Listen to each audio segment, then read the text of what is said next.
alimentaire. Donc tout ce que vous dites là, je pense que ça peut aider des professeurs de yoga qui sont face à ce type de personnes-là. Est-ce que vous auriez d'autres conseils peut-être? Parce qu'un prof de yoga qui est face à une personne, déjà comment un petit peu voir si une personne est dans ce cas-là, et si oui, ou il y a déjà est très forte, comment en fait adapter la pratique en fait. Oui. Il y a deux critères, à déjà regarder directement la personne et voir si elle est mince ou maigre, et si elle est maigre, donc il y a un problème. Et puis ensuite voir l'acharnement, non pas thérapeutique, mais vers la pratique. Oui. Et quand on sent un acharnement, là, il faut vraiment intervenir.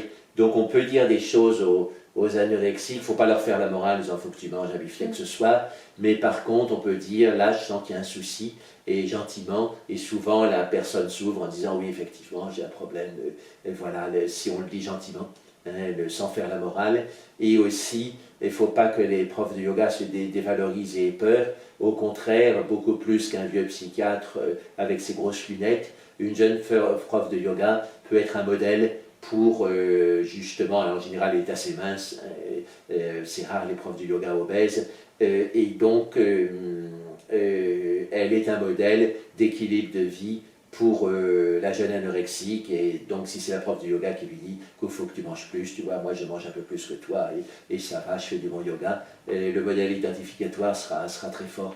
Et donc il faut jouer là-dessus. L'identification est très importante comme moteur de progression, et donc donner une identification positive. D'ailleurs souvent l'anorexie commence un peu comme la drogue, par une mauvaise fréquentation, c'est-à-dire une personne un peu plus âgée qui se prend pour un gourou, qui lui dit « tu manges comme une cochonne, je vais t'apprendre la vraie nourriture ». Oui, il y a vraiment un point de départ, alors ça peut être aussi... Par identification, oui, c'est ça.